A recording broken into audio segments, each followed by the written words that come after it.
Hey y'all, welcome to Lovely J Podcast, and I am Miss Coco Bowden, and we've got work to do before I go to bed.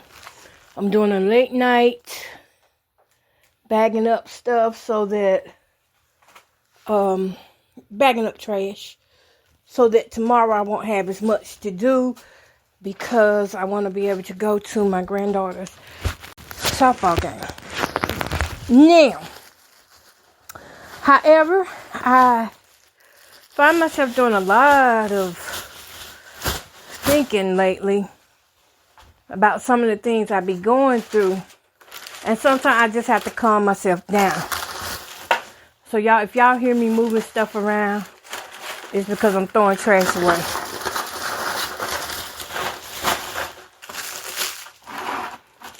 But yeah, I've been kind of not focusing on things that go on in the background of my life because I know that it don't do no good. That it just possibly could make things worse or make me look crazy as crap. But I was sitting around thinking. Oh, for those who don't know, I had to cut my hair. So, yeah, that part. Had to. There was no other choice. I could have left it like it was, but I'm going to be honest. I don't know what was put on my hair, and it made it so hard. And I don't even remember if I told y'all this in the last podcast that I uploaded. But whatever was put on my hair, it made it so hard to the point that I could not. I just couldn't. I couldn't with it. I think that's all I'm going to do. Just clean this off. And I'll get everything else tomorrow. Finish eating my noodles though. But it just... explaining the things that I go through. I know sometimes they seem so far-fetched, but it's a real issue behind it, and it's a real problem, but I when I catch myself, I stop. Because I have to remember that everybody does not know the background story of how this all started. And to be honest, I only know a little bit of how it all started. One day you're speaking up for yourself and your rights, and the next day you're being picked on for it or humiliated for it, and, you know, just going through the most just because you spoke up for something you thought was right at the time, and they're just people who don't like you. Like they're just family members who's never gonna like you, and business partners who will just use you to get what they can. Same as family, you know, they get what they can from you, and that's it. And you're left with, am I in this alone? Who do I trust? You don't know who to trust because everybody at some point played a valuable role in your life. At some point, you trusted them with everything. Just like I did. At some point, I trusted people with everything. And it comes down to it. It's narcissism. It is narcissism. And, you know, narcissists have a way of reeling us in. And then we don't, when it's time to let go, we don't let go. Because we feel guilty for that. And that's kind of how that is with what I'm going through. Except for it's not only narcissists that target you.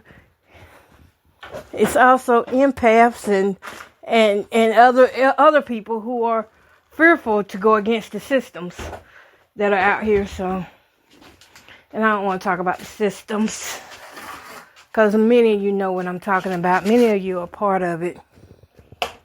I used to wonder though. I came across this woman on YouTube, and she's talking about those, what's she calling it? Humiliation rituals.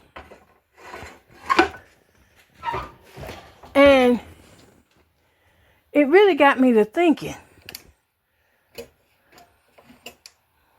It really got me to thinking because I was like, wait a minute. And now sometimes we could talk too much, right? We could talk too much and give away too much. And I guess they were bragging about what they had did and didn't realize that one day that I might have to go through that situation. Or either they were trying to hint that that's what was going to happen to me. But I was around a certain person, and this person was just laughing about the evil things that had happened to this fella. She was like, oh, he messed up, so he had to get his hair cut. And he, this guy took pride and joy in his hair. This is a true story. He took pride and joy in his hair. And I mean, he always had his hair done, always had his hair cut nicely. And he I don't know what he did. All I know is a person was bragging about him getting his hair cut because of something he did. And she was like, well, he had to pay the price for what he did, so he got his hair cut. Well, it wasn't long after I heard that story, my hair started getting cut. And I didn't realize that that's part of humiliation rituals and things. Now, I'm just not learning about these humiliation rituals and hearing of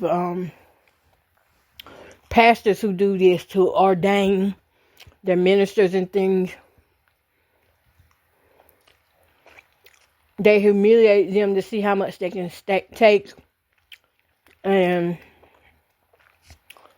y'all, hold up, y'all. Look, I'm gonna pause for a second. Then I'm gonna come back on. I gotta chew these noodles up, and then I'll come back on. I am back, y'all. I didn't mean to take so long, but I was talking about humiliation rituals and how this young man got his hair cut off because, I don't know, he was just part of something. He did something to some very scary people.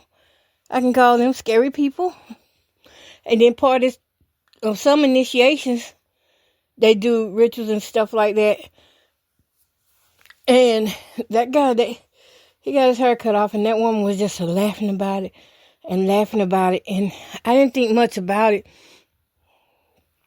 I knew I didn't like the story that I was being told, because no matter how much I dislike somebody, I'm not just going to, disrespect their body like that, touch on their body and things, just to violate somebody else's privacy and things like that. I'm not going to do that. I get mad at people. I get real mad at people. But that's not something in my nature to be so sneaky and cold, calculated like that. But that person, they did that, and the other person just laughed about it and was bragging about what happened to me. And you just don't think about things like that happening to you until it does. So when I first realized, the first time I realized that somebody was cutting my hair was in 2022. Now, before 2022, like 2019 things, I thought my hair was falling out. I'm going to be honest. I thought it was flat out falling out. I was like, okay, maybe it's the vitamin D thingy. And this may have started in 2016, to be honest. So I just thought it was part of my health conditions that was making my hair fall out. And so I never, calculated it to being somebody doing this as part of a routine harassment or ritual. I never thought about that. But the first time my hair was cut out was in 2022. I think it was. Or was it 2021? Maybe it was 2021. I noticed that patches of my hair was gone, and I just didn't know why my hair was gone like that. And I said, okay, I'm going to do a big chop and just get it back all even and go natural, because maybe it's, the products I'm using. So I began to, I cut all of it off. This time I cut it real low. And I cut it even too. But how I cut it versus how it ended up about 3 days later was two different things. I had it cut the way I wanted it cut. Within 3 days, I was like, wait a minute. I didn't even do this part like this. Why is this cut like this? It seems to be more cut from over here. And then each day, it seemed like my hair was getting shorter and shorter. Despite, I did me a pixie cut. That's what I did. I did a cute little short pixie cut. And it was already short enough. But then I started noticing it getting shorter and shorter. And I was like, something not right. And then that's when it dawned on me that somebody is cutting my hair. Another time was when I just got a perm and my granddaughter did the rinsing of my hair and stuff because I couldn't, move like I wanted to. And my hair was hanging down my back. Miss Coco had hair hanging down her back.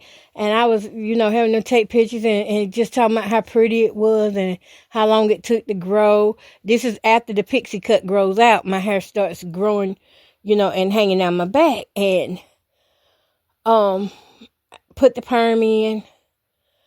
About 2 days later, it didn't even look like I had a perm. Whoever it was, they reversed the perm. I don't know how they did it without me feeling it, but the perm was reversed and my hair was short on one side and thinned out on the other. And I was like, what in the world is going on with my hair? But I looked around on the bed and the floor and I couldn't find any of my hair. So I was like, something is up with this. And then the next day, because they don't stop. Once they start cutting, they don't stop until they want to stop, So, can't wake up. So what can I do about it? I'm not going to charge it to me. So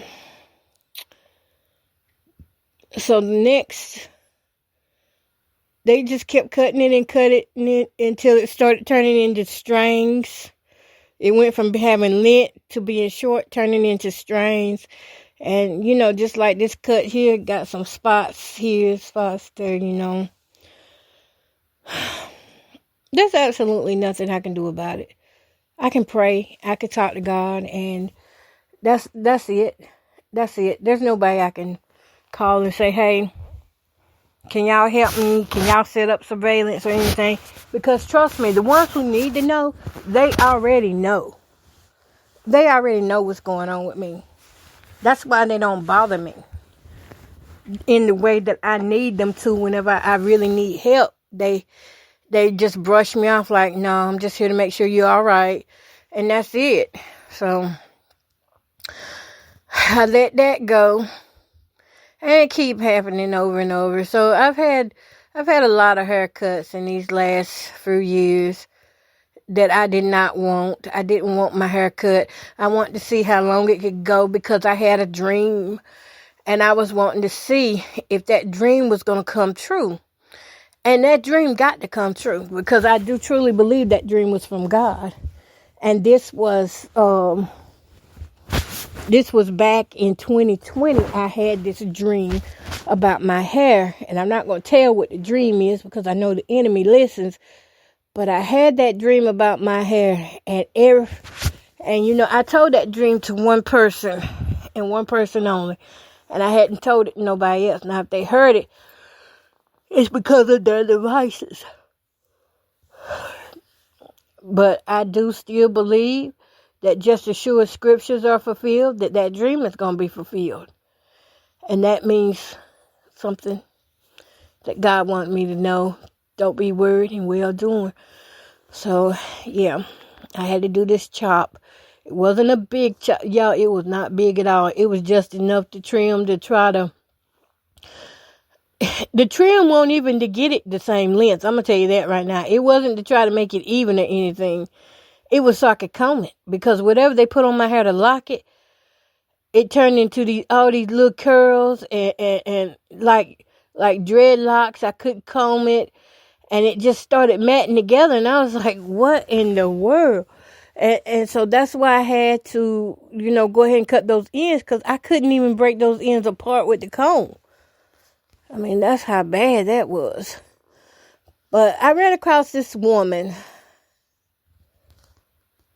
on YouTube, and her name is, let me tell you her name. I ran across 3 people on YouTube who talk about the ins and outs of gang stalking. But now I'm going to tell you, first off, I'm going to call it GS because I don't want to, go through all that other censored stuff. But I'm going to tell you something. Just because they talk about it does not mean that they're not part of it. Okay? They can talk about it and sound sincere in heart and still be part of, the program. So just because I'm telling you who this was I watched doesn't mean that, she's a trustworthy source to me, because I try the spirit by the spirit. And I already caught one sentence she said that I did not like, and that I know that should be a trigger, but I'm good. Her name is Dr. Foluso. It's Foluso. Now, the one thing that I liked at what she was talking about was the rituals. Rituals is not something that I have studied. I haven't really studied deep into that. I've studied into a lot of things. I studied a little bit into witchcraft. Not much into it, because that stuff gets pretty deep, and you need to make sure that your heart is in the right place before you go into that, and that your mind is in the right place. And if God don't give it to me to study, I'm not going to study. However, this fell in my lap, and I do feel like this is something God wanted me to know about, wanted me to study. And from what I see and what I heard listening to her explain it, is that she knows what she's talking about when it comes down to rituals. But still, like I said, I just don't trust nobody. I get the information and that's it. She's not somebody I wouldn't. She's gonna do the same thing too, because she's got to be part of it. So they will put people in it to make you feel comfortable with listening to them, and at the same time, they will be performing rituals. Sometimes they knowingly, and sometimes they don't know that they're being part of it. So I'm careful at who I listen to. And I listened to this other man called Iceman. Well, I watched their videos. And this other woman, I don't even remember what her name was. Stephanie. Let me see.